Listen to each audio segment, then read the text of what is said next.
Imaginez tomber sur un dessin animé, tellement étrange, si différent de tout ce qui passe à la TV, on se demande comment il a été diffusé. Bobines oubliées et épisodes ratés, ainsi que des expériences d'animation étranges. Ils en disent de plus sur la paranoïa culturelle que sur les rires du samedi matin. Ce n'étaient pas que des émissions pour enfants. Ce furent des avertissements, des expériences et parfois des accidents trop étranges pour survivre. Plongeons dans 15 dessins animés étranges du passé que vous n'avez jamais entendu parler. Les Osmondes dans l'espace, 1972. Quand on pense aux dessins animés du samedi matin des années 70, on imagine des super-héros, Scooby-Doo et des mystères et des voitures de course farfelues, mais les Osmondes sont arrivés dans l'espace. Une série si particulière qu'elle a laissé le public plus perplexe que diverti. Construit autour des Osmondes, très connus, ce show les montrait comme des aventuriers galactiques, chantant et affrontant des aliens entre les concerts. La réputation était mitigée dès le départ. D'une part, l'engouement pour les Osmondes était quasi assuré. D'autre part, spectateurs et critiques riaient de la prémisse absurde. L'animation était bon marché, bâclée par Rankin Bass pour profiter de la célébrité familiale avant que sa popularité ne baisse. Des épisodes montraient des guitares laser et des méchants de l'espace qui voulaient survoler musique et leçons morales. Entre morceaux pop sucrés, voici le rebondissement. Certains parents disent que l'émission n'était pas seulement ridicule, mais inquiétante. Des rumeurs prétendèrent que certains vilains imitèrent de véritables personnalités politiques et que des messages subliminaux se trouvaient dans la musique. A, B et C paniquèrent lorsque les audiences chutèrent et l'émission fut retirée après une seule saison. Derrière les coulisses, des initiés murmurèrent que les Osmonds eux-mêmes la détestaient. Plus tard, Donny Osmond avoua qu'il se souvenait à peine des sessions d'enregistrement et trouva cela embarrassant. Des bobines furent égarées, des épisodes disparurent, et pendant des années, les fans crurent qu'il avait été enterré. Des décennies plus tard, des bootlegs ont refait surface, choquants. Des spectateurs plus jeunes, séduits par son côté kitsch, ce qui avait été moqué est devenu une curiosité culte. Mais à l'époque, les Osmondes et l'espace n'étaient pas un rêve d'harmonie cosmique. C'était un rappel surréaliste de la célébrité qui peut vite s'effondrer dans l'espace. Clutch Cargo, 1959. À première vue, Clutch Cargo ressemblait à une autre série d'aventures, un pilote robuste. Son jeune acolyte et leur chien ont vraiment parcouru le monde, déjouant des méchants et résolvant des mystères. Mais une chose a bien rendu ce dessin animé inoubliable et déroutant. Au lieu d'animer les bouches, les producteurs ont utilisé Synchrovox, une technique qui collait lèvres filmées sur des dessins fixes. Le résultat était étrange, grotesque, comme des marionnettes en papier possédées par des voix humaines. À sa première diffusion, les enfants furent fascinés. C'était bon marché et rapide, différent de tout ce qu'on avait vu. Beaucoup de parents furent perturbés. Certains écrivirent à des plaintes, disant que leurs enfants faisaient des cauchemars à cause des mouvements étranges. À l'époque, les critiques sont télévisées ridiculisaient l'animation paresseuse, spectacle d'horreur déguisé en dessin animé.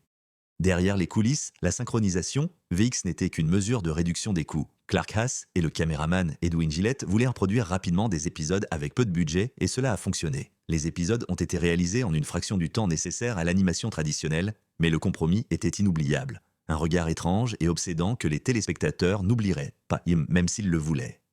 Au fil des ans, Clutch Cargo est devenu une punchline. Les comiques se sont moqués d'elle et les animateurs l'ont rejetée comme expérience ratée. Pourtant, certains chuchotaient sur son hypnotique. On dirait que la technique rudimentaire a touché quelque chose de surréel, puis disparu bien à la télé.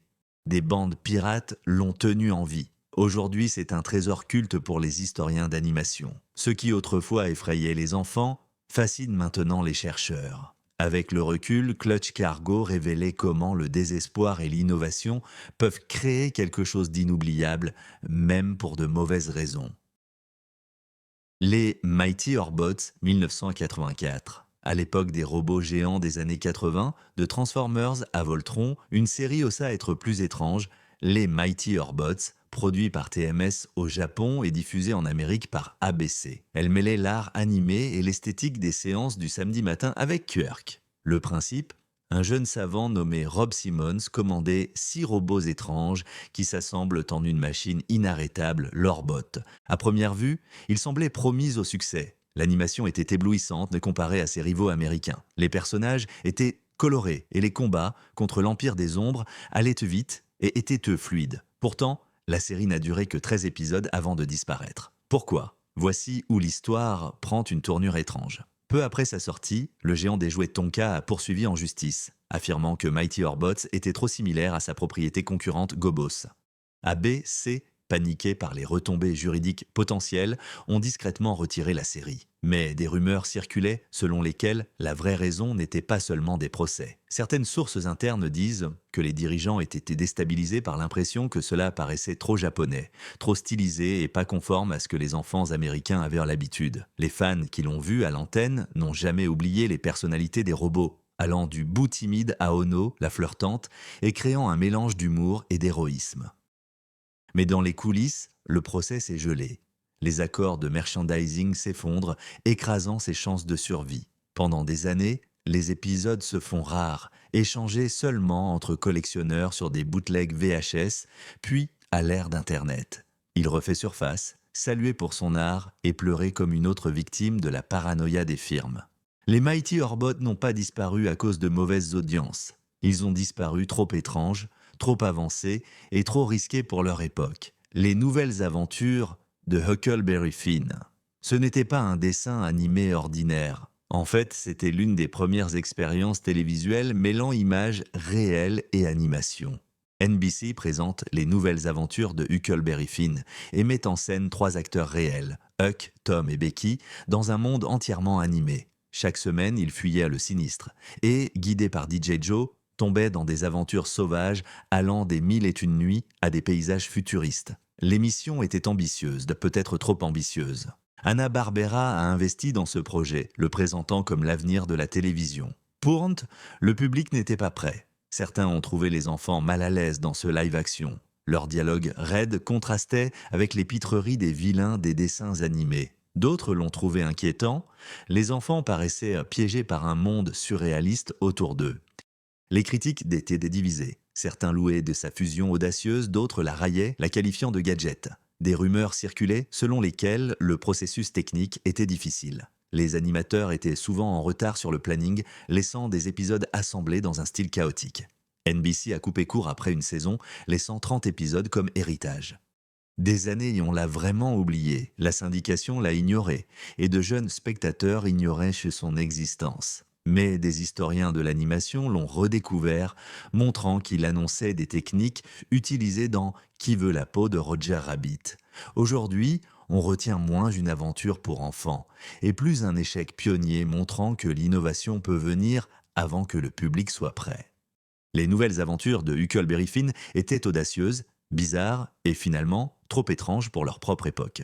La planète sauvage, 1973. Bien que ce ne soit pas une émission de télévision, c'est un long métrage d'animation, La planète sauvage a flotté à travers la télévision nocturne tardive des années 70 et 80, déconcertant et hantant les enfants qui tombèrent dessus.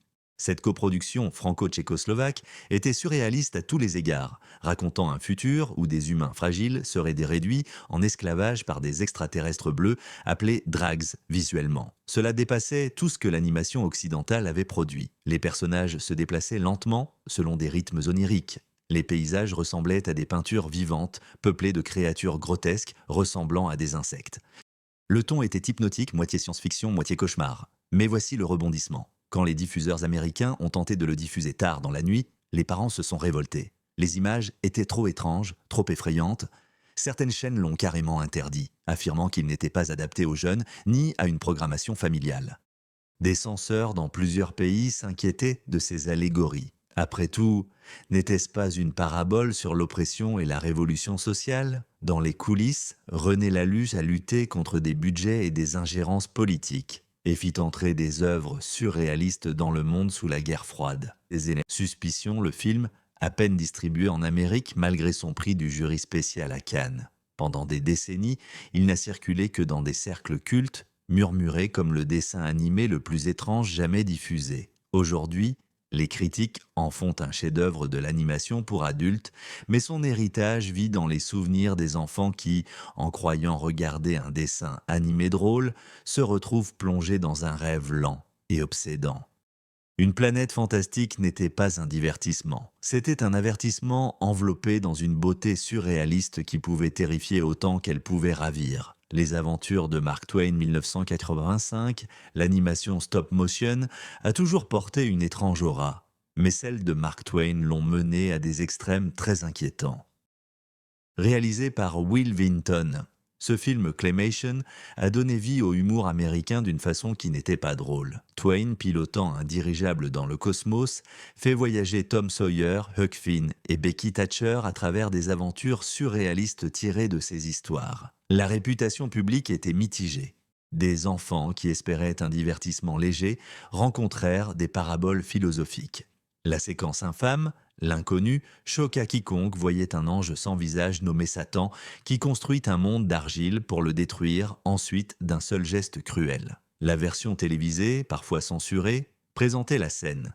Les VHS l'ont conservé, murmurant des avertissements sur le dessin animé le plus effrayant que vous ayez vu. Les parents trouvèrent le film trop sombre pour les jeunes. Les critiques louaient son audace artistique. Dans les coulisses, Vinton luttait contre des problèmes budgétaires et les artistes travaillaient sur des scènes en stop motion. Parfois, des secondes de séquence demandaient des semaines de travail. Les dirigeants craignaient qu'il soit peu rentable, mais le film sortit péniblement et laissa les spectateurs perplexes. Le public du film qui suit est devenu une légende culte pendant des années. Il circula discrètement, redécouvert par des étudiants en animation et curieux, très tombés sur cette séquence, Satan provoquant des cauchemars. Aujourd'hui, c'est une étape de l'animation expérimentale pour enfants regardant tard. Les aventures de Mark Twain n'étaient pas éducatives. C'était une descente onirique dans des ténèbres cosmiques. Attends que ton père rentre à la maison. En 1972, à une époque où l'animation visait encore surtout les enfants, Hanna-Barbera a brisé les règles. Attends que ton père rentre à la maison était une sitcom destinée aux adultes, souvent décrite comme une version dessinée de All in the Family. Cela suivait Harry Boyle, père moyen, en conflit avec ses enfants rebelles et voisins curieux. La réputation était controversée. Certains critiques ont applaudi son audace et son effort pour traiter les questions sociales, le fossé des âges et la paranoïa, même les craintes de la guerre froide. Les parents se sont indignés.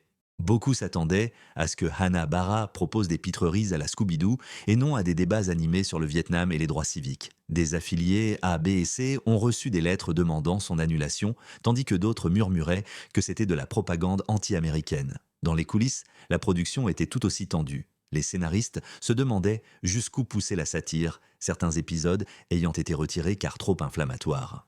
Un épisode satirisant des groupes patriotes extrémistes provoqua un tollé à sa diffusion, au moment où les tensions atteignaient leur apogée au début des années 70.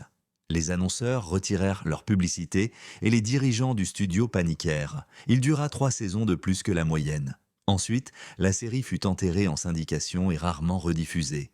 Contrairement aux Flintstones, qui survivait dans une nostalgie légère, Wait Till Your Father Gets Home devint une curiosité oubliée que les historiens de l'animation décrivirent plus tard comme étant en avance sur son temps, un précurseur des Simpsons et de Family Guy. Mais à son époque, il était dangereux. Un rappel que l'animation pouvait refléter la société de manière à mettre le public profondément mal à l'aise.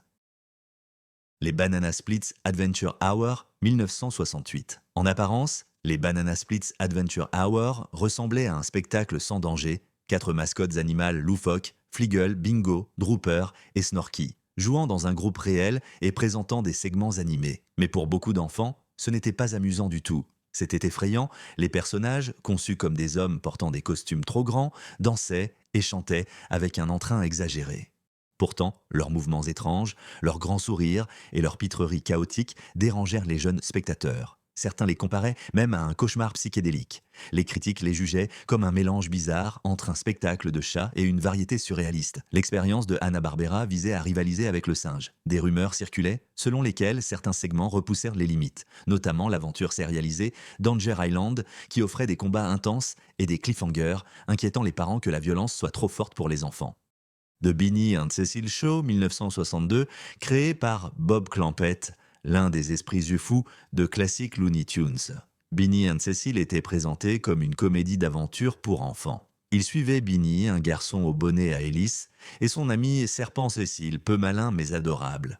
En surface, c'était une folie loufoque et légère, mais au fond, se cachaient des ombres étranges. La réputation de l'émission fut controversée dès le départ. Les enfants adoraient d'eux ces gags, les critiques virent un humour politique subversif.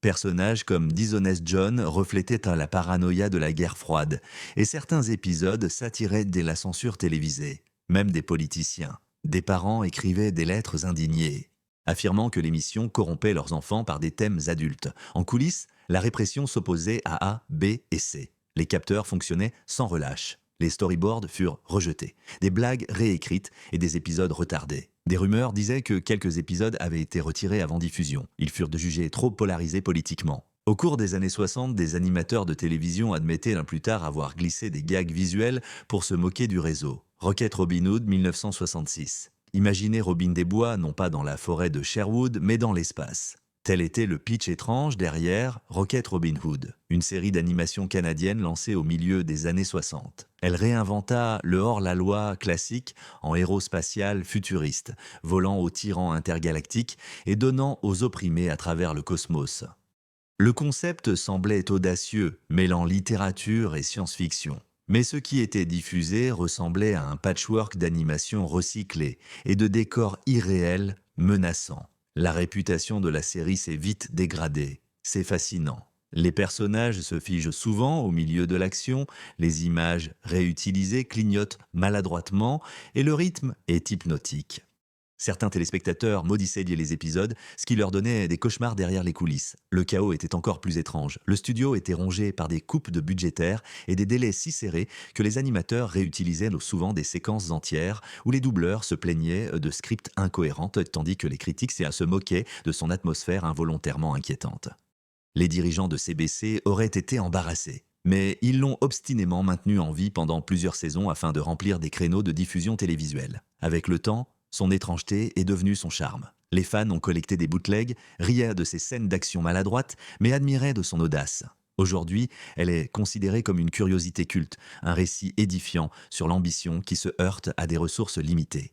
Rocket Robin Hood n'a pas simplement raconté une vieille histoire. Il l'a déformée au point de la rendre méconnaissable, un rêve fiévreux qui a montré que même les légendes peuvent se perdre. Lorsqu'il a été lancé dans l'espace, les Barclay de 1972, lorsque les Flintstones devinrent un réseau à succès, ils copièrent vite sa formule. Problèmes humains, famille de dessins animés et satire sociale.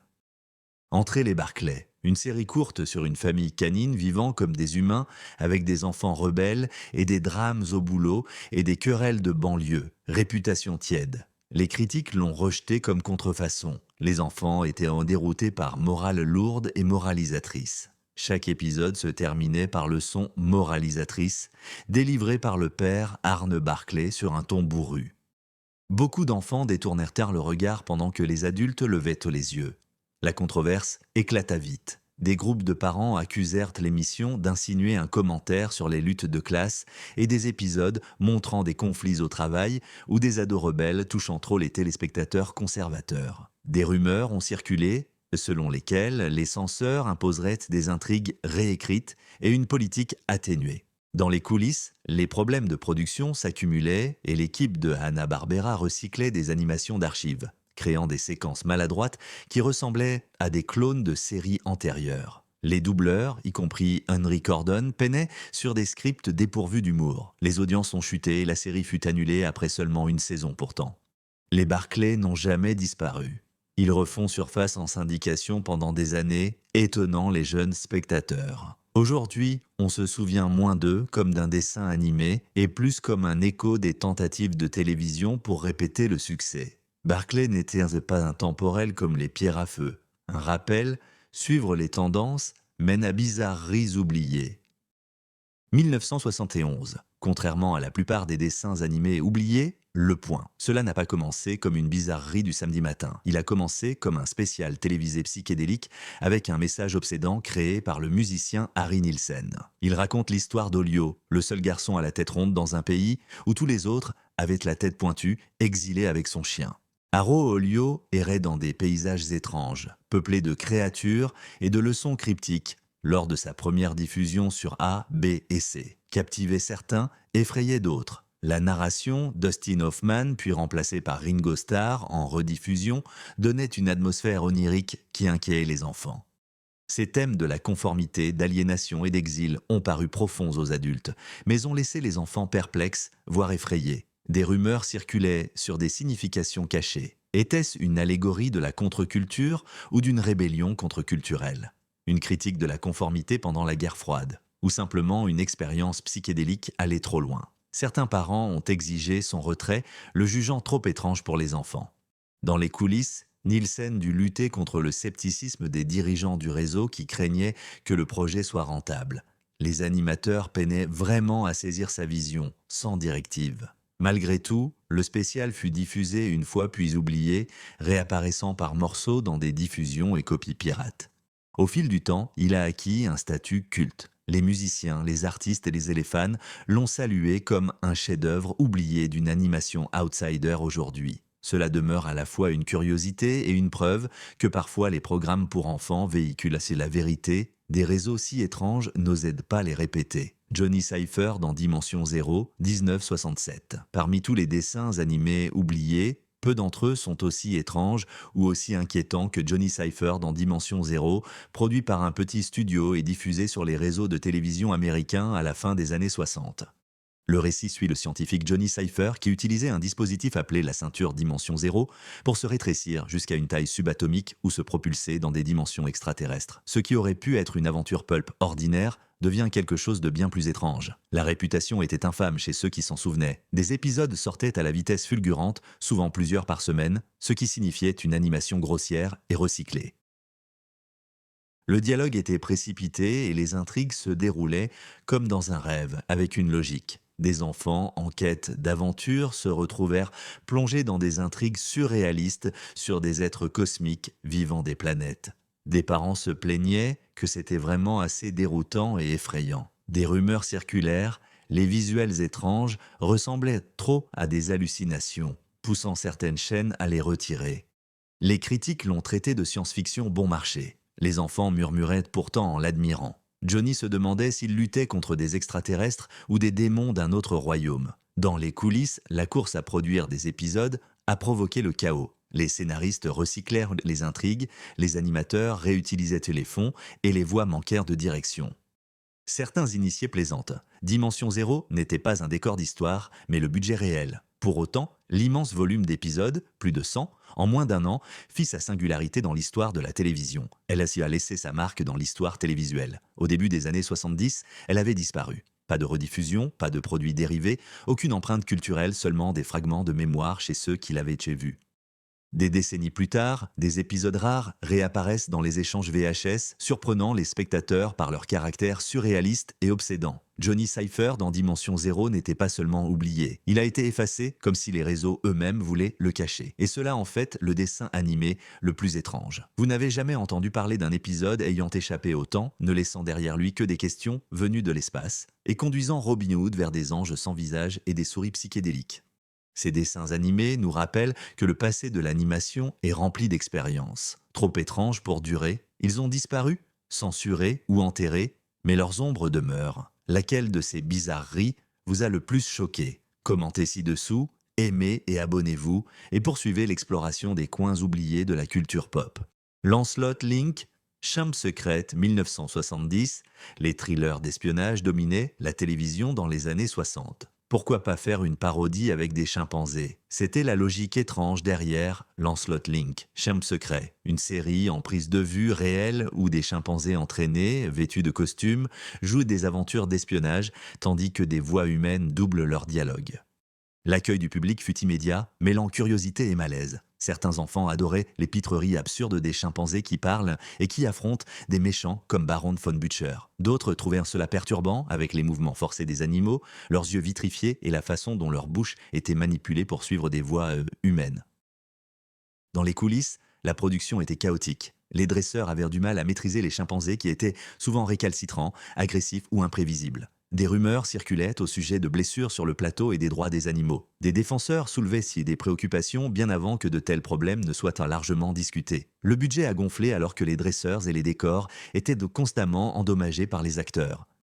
Pourtant, hélas, ABC ont animé l'émission 2 saisons, convaincus qu'ils pourraient aussi rivaliser avec Get Smart.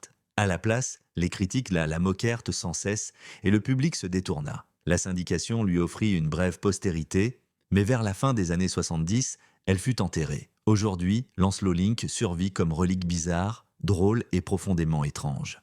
Son héritage n'est pas le rire. C'est un rappel des efforts pour suivre la mode, même si cela signifiait transformer des êtres vivants en poupées inconfortables.